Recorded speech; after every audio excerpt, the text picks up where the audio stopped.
po kayo para kay ma'am. Oh, sige na nga. Pero ganito kukuha ako, tig-isa sa inyo Okay, hati-hati na kayo Ito. Ito, tsaka... Ayan.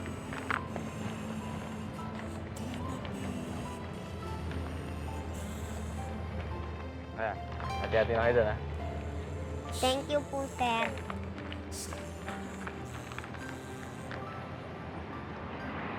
For my wife. Thank you. Ayaw tayo.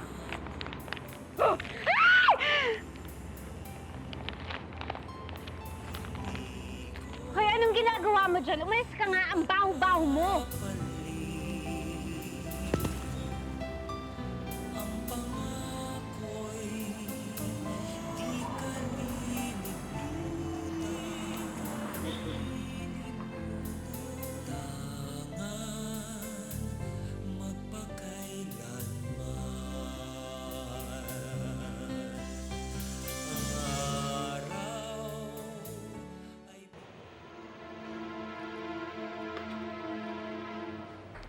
Carlos Miguel, let's go.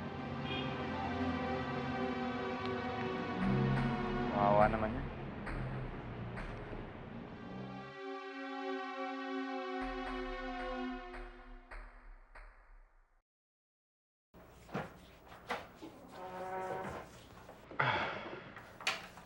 Nakausap ko na yung travel agent natin. And first thing tomorrow morning, asikasuin niya yung trip natin abroad. Teka, paano si Raul? Hindi naman tayo tatagal sa Europe Besides, kukuha ka ng nurse para sa kanya. Paano yung paghahanap mo kay Olga? Si Henato na ang bahala doon. Ang importante ngayon, tayong dalawa.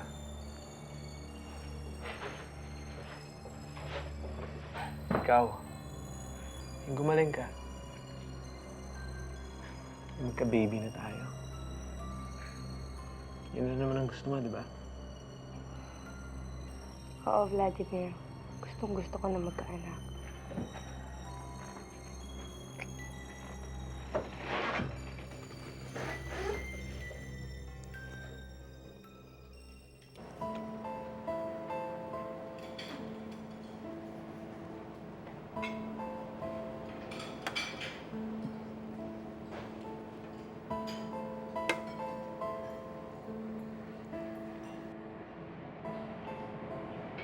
O bakit kanina ka patahimik?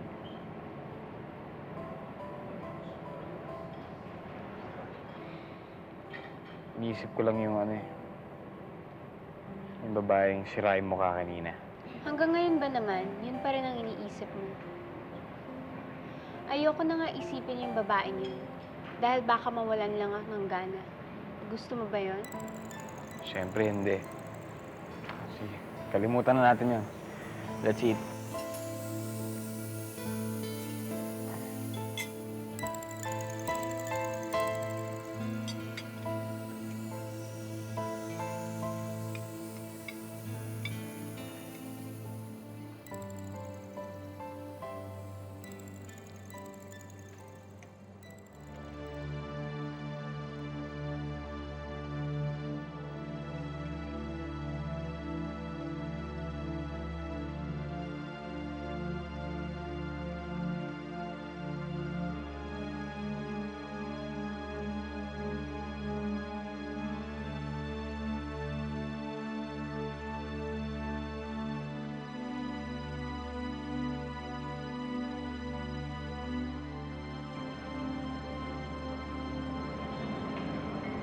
O bakit kinentingin mo sa akin?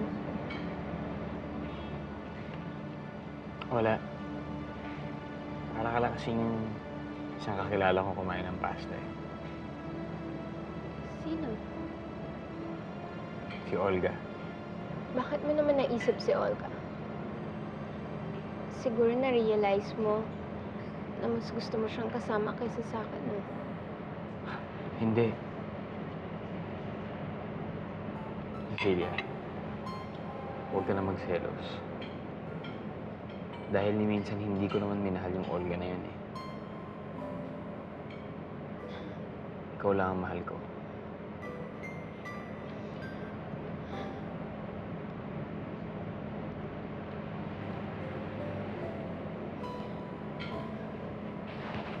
Ba't ka umiiyak? Hindi ka ba naniniwala sa akin?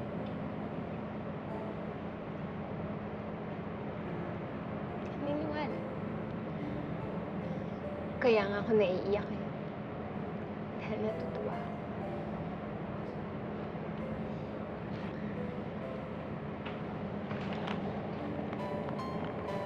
I love you, Cecilia.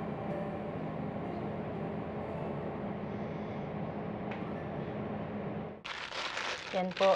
Nabili ko na kayo ng gamot. Naku, Esme. Maraming salamat. Mababayaran din kita. Naku naman, Aling Mariana, wag na ho. Diyos ko, gamot lang yan. Eh, kamusta naman ho kayo? Nakausap niyo na ba si Cecilia? Dumalaw na ba siya? Esme, nung huli ko siyang nakita, nung kasal pa niya.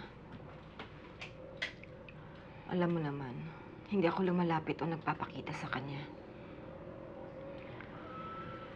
Nakalimutan na yata ako ng anak ko.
Cecilia, ang ginagawa mo? Wala, naglalagay lang ako ng night cream. Hindi ko alam na padami pala.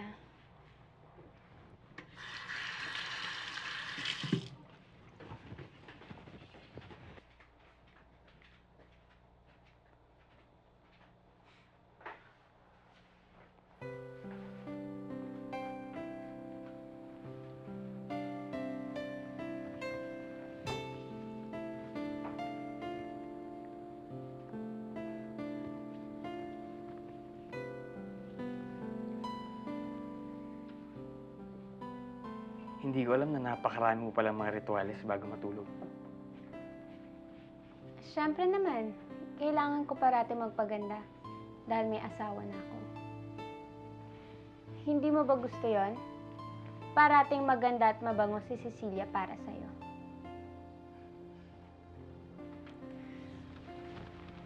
Alam mo, kahit na hindi ka pa maglagay ng kung ano man yung pampaganda na yan, pampabango, para sa akin, ikaw ang pinakamaganda.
Kawawa naman si Aling Mariana. Gustong-gusto siyang makita ni Cecilia eh. Eh bakit pa kasi hanggang ngayon, hindi pa siya pinupuntahan ni Cecilia? Ano bang problema niya? Hindi ko alam. Hindi pa kami nagkakausap. Lumayas ka rito. Alis! Doon! Huwag ka nang lumingon. Mga buwisit kayo. Buwisit kayo sa negosyo. Huwag ka nang babalik dito, ha? Huwag ka nang bumalik dito!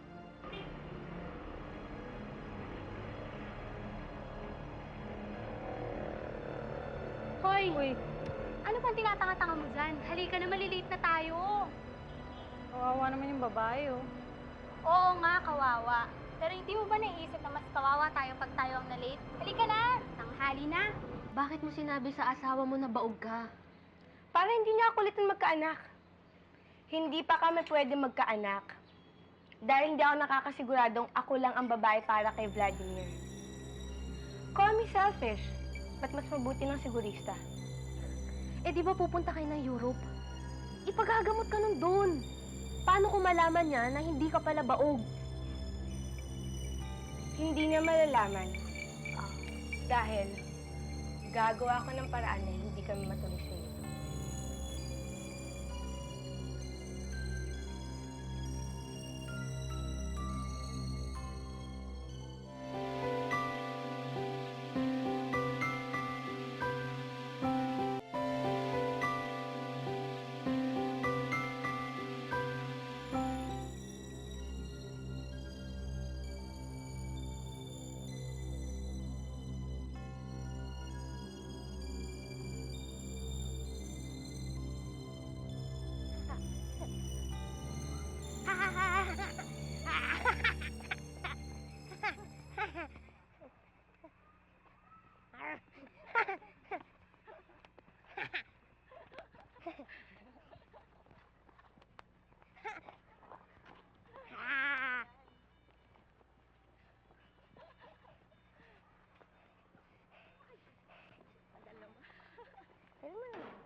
Ano talagang bigay sa akin? Yay!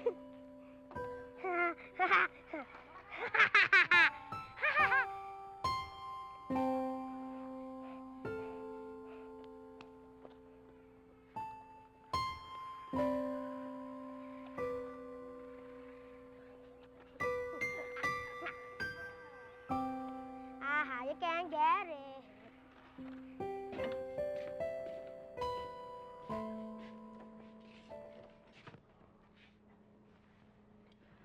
Saan ba nakalagay dito yung tuwalya mo, Ana? Siyang, nandyan lang ho sa cabinet. Yung maliit na cabinet.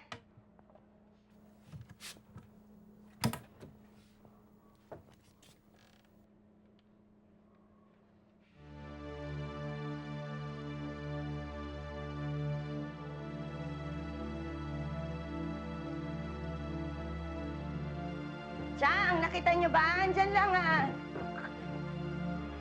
Ba't may lampi ng bata rito, Ana? Chang, may nagpaalaga kasi sa akin ng bata noon dito eh. Naiwan to. Nakita niyo na pala yung talya eh. Sige na, maligo na kayo kung maliligo kayo. Sige na.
Bakit gano'n, no, pare? Pag naging asawa mo na yung girlfriend mo, eh nag-iiba yung pagkakakilala mo sa kanya. Parang kami ni Cecilia. Eh, alam mo, kala ko dati, wala siyang hilig sa pagpapaganda. Mali pala ako. Saka isa pa kagabi, nung kumain kami ng pasta. Kasi alam mo si Cecilia, kapag kumakain niya ng pasta dati, hinihiwa niya sa maliliit na piraso yung pasta. Pero alam mo kagabi, inikot niya sa tinidor. Paisip nga ako alam mo, parang si Olga. Ganun talaga, pare. Kasi pagkasawa mo na isang tao, doon mo lang makikilala ang gusto. Siya nga pala, pare. May iba lang ako, ha. Si Esme ba tsaka si Cecilia may problema? Wala naman ako alam. Bakit? Ba't mo natanong? Ewan ko. Pero masama ang loob ni Esme sa asawa mo. Kasi every time na mag-usap kami ni Esme, lagi niya binabanggit sa akin na nagbago na daw sa kanya si Cecilia.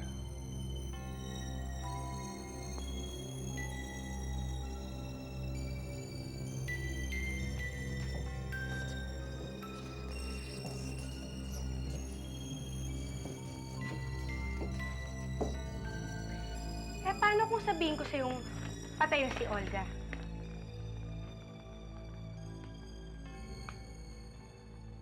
Di ba patay si Olga? Buhay pa siya. Kung buhay pa si Olga, eh bakit hindi pa siya nahanap ng kuya mo? Baka patay na siya. Oo. Sa tingin ko nagbago na talaga si Cecilia, Carlos Miguel. Ba't mo naman nasabi yun? Problema ba? Nag-away ba kayo? Hindi, pero sa pool talaga nung na-aksidente siya, hindi na kami close tulad ng dati.